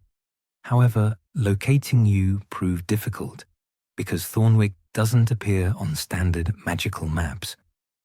Why not? Ron asked. The village was removed from official registries when it was closed, Wilkins said. Standard protocol for locations deemed unsuitable for habitation. Because of what happened in the northern section, Hermione said. Wilkins met her gaze. Because the location was involved in activities that required permanent closure and ongoing containment, the specific details remain classified. 7 children died there, Harry said quietly, in experiments conducted by Death Eaters. The room went silent. Wilkins's neutral expression cracked slightly, surprise evident. Where did you encounter that information? In the records we found, Hermione said, not quite lying. The records had been found, just not in the records office they'd mentioned. Wilkins opened his folder again and made a lengthy note. What exactly did these records contain? References to a project, Hermione said carefully. To subjects, to experimental procedures that failed. It wasn't difficult to interpret what had occurred. The records office contained operational documentation? Wilkins asked, his tone sharper now. We found pieces, Harry said, enough to understand the general nature of what had happened. Wilkins set down his pen. This is a sensitive matter. The closure of Thornwick involved classified ministry operations during wartime. The details are not public knowledge for legitimate security reasons. 7 children, Hermione repeated. That's not a security matter. That's a crime. It's both, Wilkins said. The individuals responsible were Death Eaters operating during the First War. They were prosecuted for numerous crimes, though not specifically for events at Thornwick, due to classified nature of the evidence. Were they? Harry asked. Prosecuted, I mean. Wilkins hesitated. Some were killed during the war. Others are currently in Azkaban for various offenses. But not for murdering children in magical experiments, Ron said. The evidence was classified, Wilkins repeated, and making such evidence public would have revealed ministry involvement in the site's operation. There it was, the admission that the ministry had participated, however indirectly, in what happened at Thornwick. They'd known about the experiments, intervened to end them, then classified everything to avoid acknowledging their own complicity. What was the ministry's involvement? Hermione asked. I can't discuss classified operations, Wilkins said, but I can assure you that the individuals directly responsible for harm to those children were Death Eaters. The ministry's role was containment and damage control.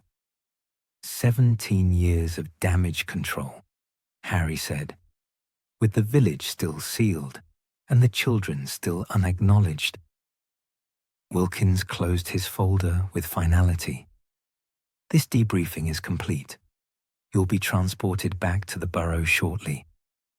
Before you go, I need to inform you that Thornwick and everything you observed there falls under the Official Secrets Act. Discussing what you found with anyone outside this room constitutes a criminal offense, punishable by imprisonment. Hermione's expression hardened. You're silencing us. I'm informing you of legal restrictions, Wilkins corrected. The Act exists to protect sensitive information that could endanger national security or ongoing investigations.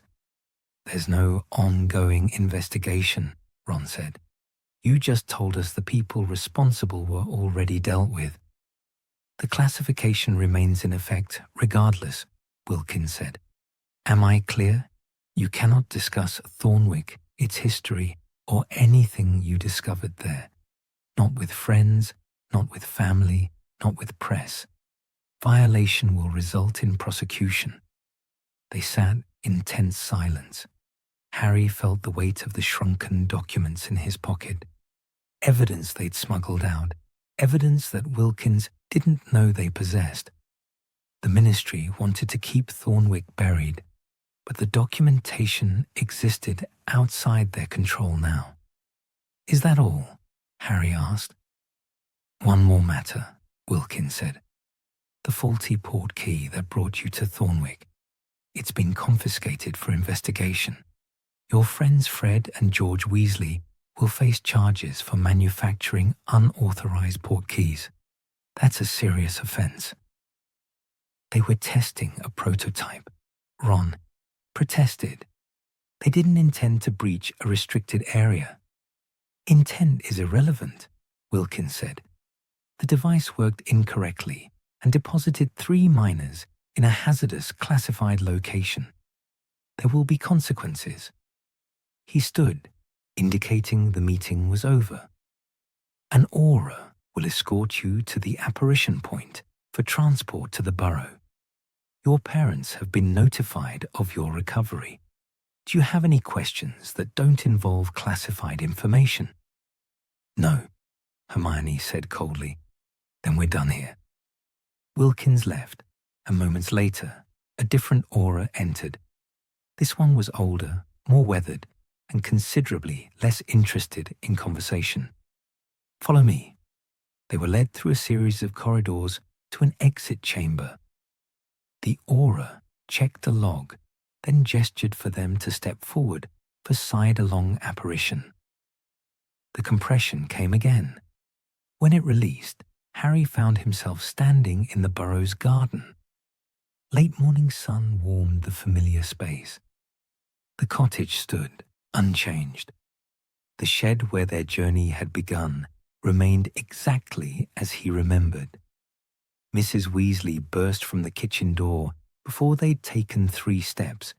She wrapped Ron in a fierce embrace, then Harry, then Hermione, talking continuously about worry and relief and how thin they looked and had they been eating properly.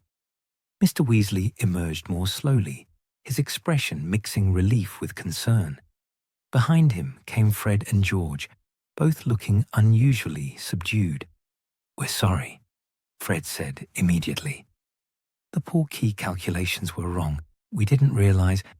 It's not your fault, Harry interrupted. The ministry said you were being charged. George nodded. Unauthorized port key creation. We have a hearing next week. That's ridiculous, Hermione said. It was an accident. It deposited you in a classified location, Mr. Weasley said quietly. That complicates matters considerably. The ministry is treating it as a security breach. Mrs. Weasley ushered them inside for food despite their protests that they'd eaten recently. The kitchen table was soon covered with sandwiches, fruit, biscuits, and tea. She watched them eat with the satisfaction of someone ensuring proper nourishment. Where were you? Fred asked. They wouldn't tell us anything except that you'd been found in a restricted area. Harry glanced at Hermione, then Ron. The Official Secrets Act hung over them. Discussing Thornwick meant criminal charges and imprisonment. We can't talk about it, Ron said. They made us sign agreements. That was a lie.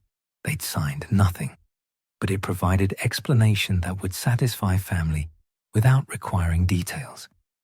Restricted means classified, Mr. Weasley said, understanding immediately. You can't discuss anything you saw or learned while there. Right, Harry said. The conversation moved to other topics. How long they'd been missing, The search efforts that had been organized, the relief when the Patronus message had reached a Guardian post. Ginny appeared from upstairs and joined them, pointedly not asking questions about where they'd been, but clearly wanting to. After lunch, Mrs. Weasley insisted they rest. Harry retreated to Ron's room, grateful for the familiar space. Ron flopped onto his bed, while Harry took the camp bed that had been set up for him. "What do we do now?" Ron asked quietly. "We have the documents, but we can't use them without admitting we took them from a classified site." "We wait," Harry said, "and we think. There has to be a way to get this information to someone who'll act on it." "Who?" "The Ministry won't investigate themselves. The Prophet won't publish anything the Ministry classifies as secret. We're trapped." Harry touched his pocket where the shrunken documents rested. "We'll find a way." But lying in the familiar room, surrounded by Ron's Quidditch posters and the ordinary debris of teenage life, Thornwick felt increasingly distant. A week ago, they'd been stranded in an abandoned village, uncovering evidence of murdered children. Now they were back at the Burrow, forbidden from discussing what they'd learned, watching Fred and George face prosecution for an accident. The disconnect was jarring. That evening, Hermione requested a private conversation in the garden. They walked to the orchard, far enough from the house for privacy. She pulled out the shrunken documents and restored them to normal size with a careful charm. "We need to copy these," she said. "Multiple copies, hidden in different locations. If the Ministry discovers we have them and confiscates them, we need backups." "How do we copy them without anyone noticing?" Ron asked. "Carefully," Hermione said. "We'll need access to a copying spell or a magical duplicator. Your father must have something at work we could use." "He's not going to help us illegally duplicate classified documents," Ron said. "Then we find another way," Hermione said. "These documents are evidence of crimes. 7 children died. That evidence can't be lost just because the Ministry wants it buried." Harry looked at the papers in Hermione's hands. Subject profiles with photographs of young faces. Experimental protocols describing lethal procedures. The termination letter ordering the disposal of remaining subjects. Documentation of systematic murder preserved and hidden for 17 years. "We give ourselves time," he said. "We're still in school. We have 2 more years before we're adults in the wizarding world. We build resources, make contacts, find people we can trust. Then, when we're ready and protected, we make this public." 2 years, Hermione said. "That's a long time to carry this secret." "It's been hidden 17 years already," Harry said. 2 more won't matter to the dead, but it might matter to whether we can actually expose it without being silenced." Hermione considered this, then carefully shrank the documents again and returned them to her pocket. "We need a plan, detailed, with contingencies." "We'll develop one," Harry agreed. "But not tonight. Tonight, we're 3 teenagers who just got rescued from being stranded. Tomorrow, we start figuring out how to be something more." They returned to the house as sunset painted the sky orange and gold. Inside, the Burrow's warmth embraced them. Mrs. Weasley had prepared a celebratory dinner. The table filled with family. Mr. and Mrs. Weasley, Fred and George, Ginny, Ron, Hermione, and Harry. The conversation flowed around subjects that didn't touch on classified locations or official secrets acts. Quidditch prospects for the coming season, Ginny's plans for school, Fred and George's shop preparations, now complicated by legal proceedings. Normal family topics that felt surreal after Thornwick's revelations. Harry participated in the conversation while his mind worked on the larger problem. How to expose crimes the ministry wanted buried. How to give 7 dead children acknowledgement they deserved. How to force investigation of people who'd committed murder under cover of war and ideology. The magnitude of the task threatened to overwhelm him. He was 15 years old, facing his OWLs next year, dealing with Voldemort's return and everything that implied. Adding expose covered-up ministry crimes to that list seemed impossible.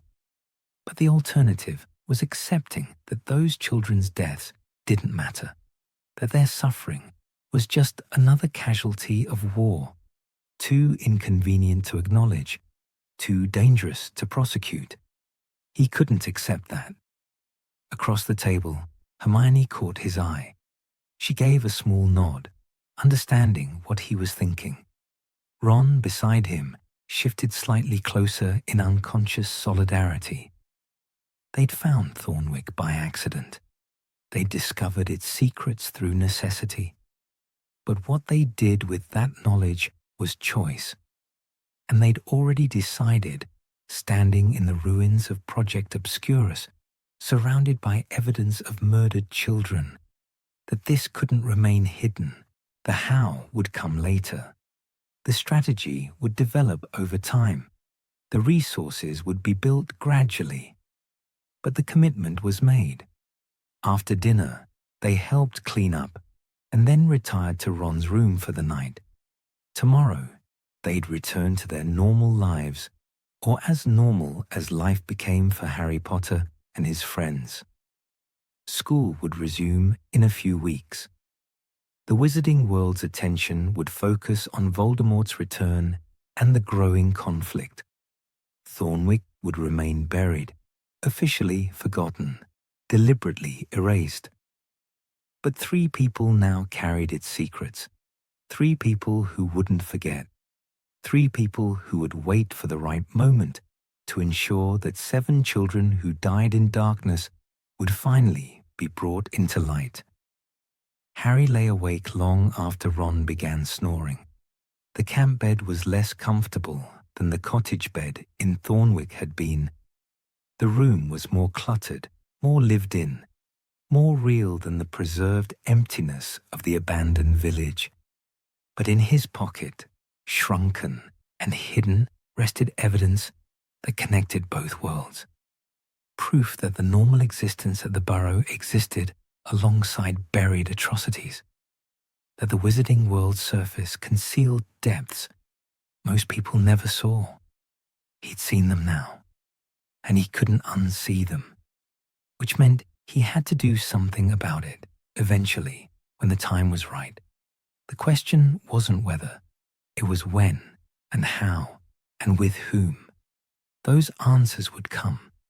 For now, being home, safe at the burrow with his friends, was enough. Tomorrow would begin the work of determining what came next.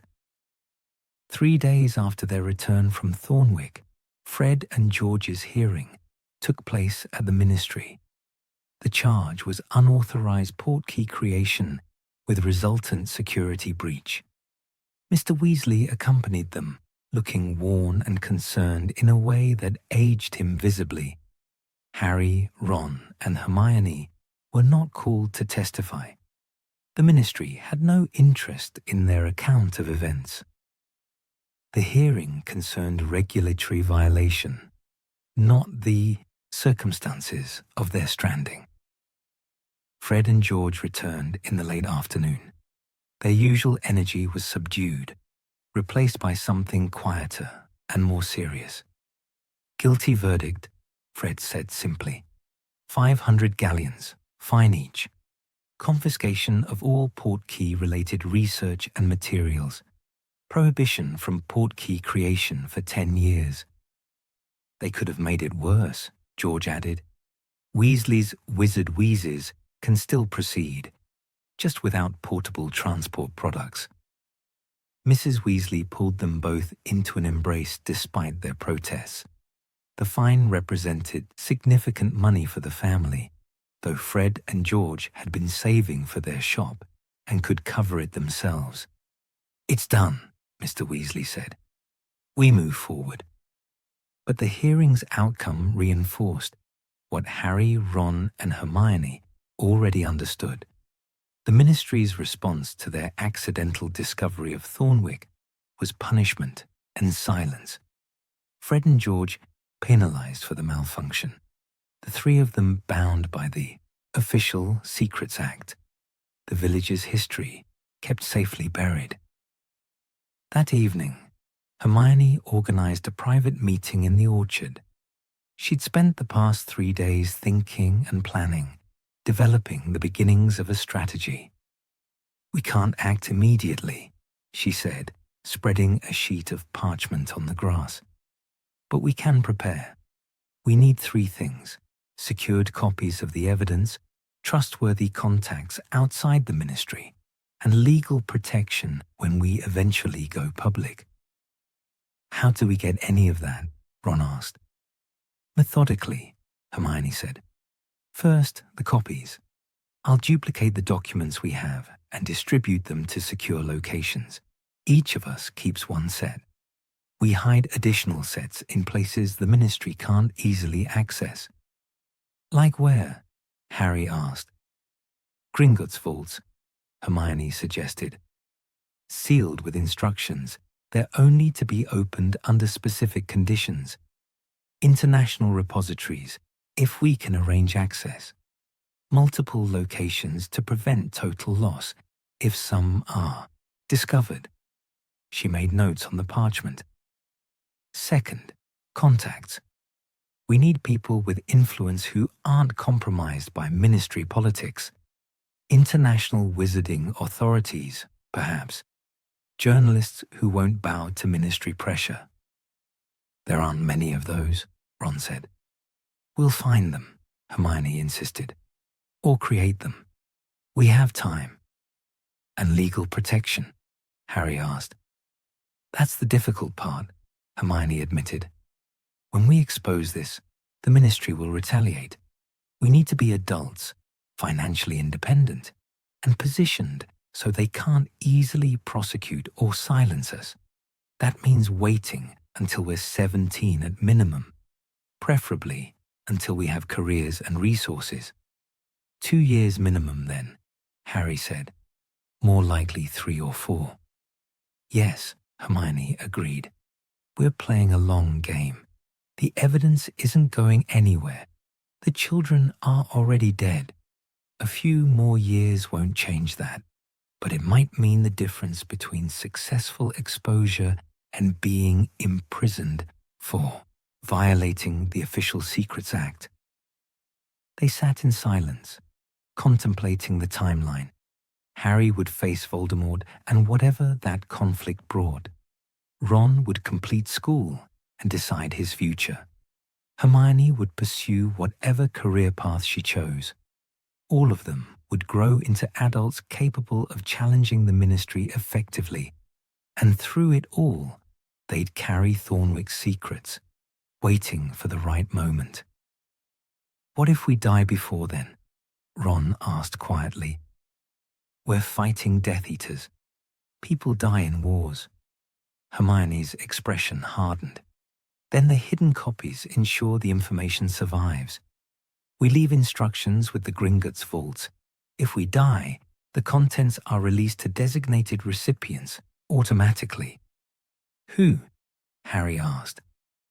"We'll decide that later," Hermione said, "when we've identified people we trust completely. For now, we focus on preservation and preparation." She outlined additional steps.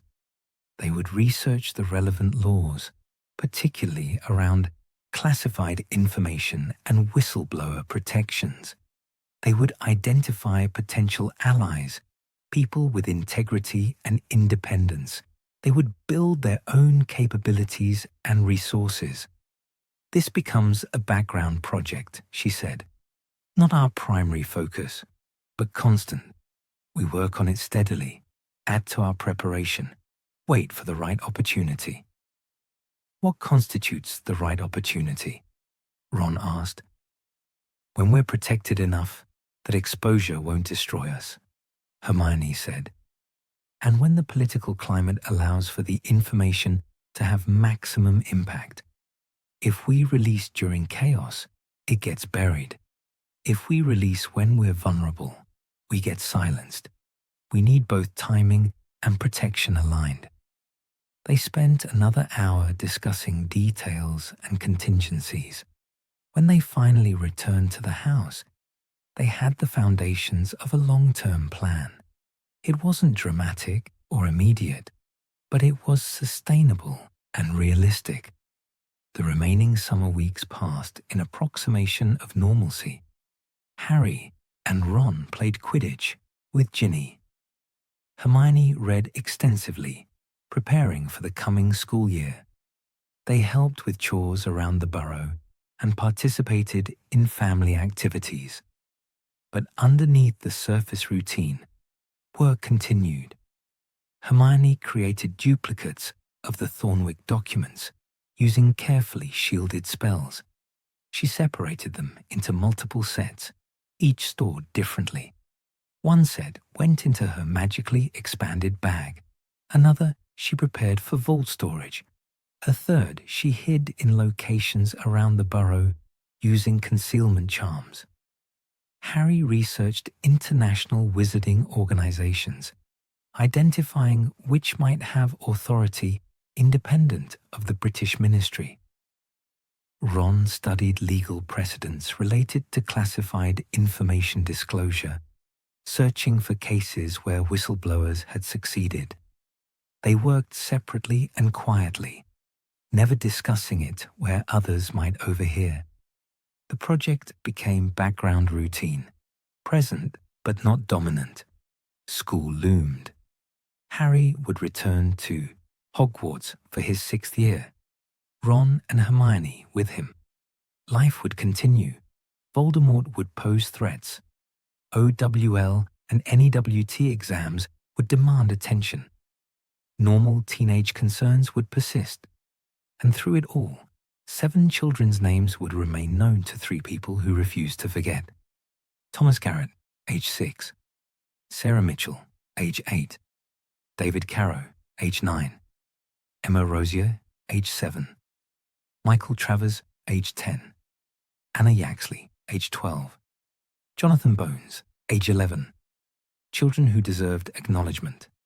Children whose deaths deserved investigation. Children whose suffering couldn't be allowed to remain hidden just because exposure proved inconvenient for powerful institutions.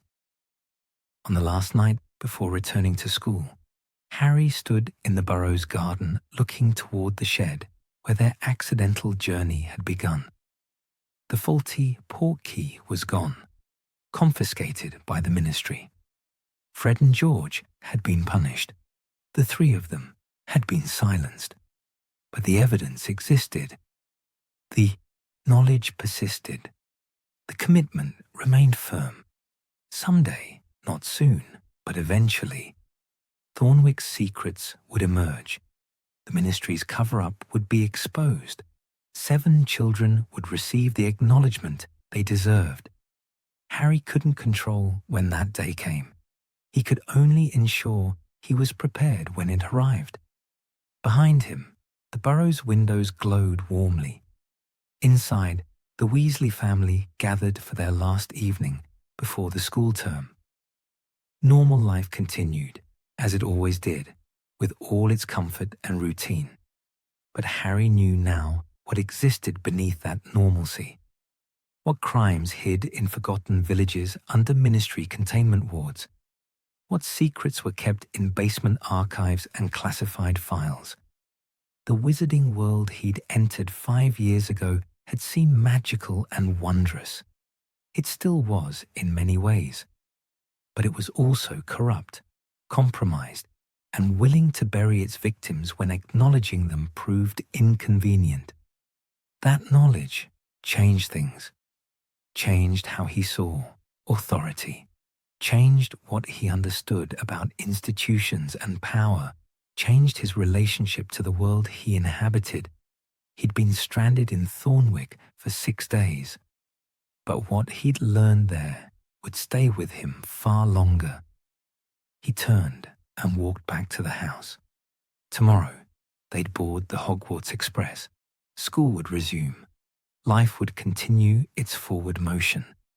And someday, when conditions aligned and protection existed and timing proved right, the work would begin in earnest. Not today, not tomorrow, but eventually.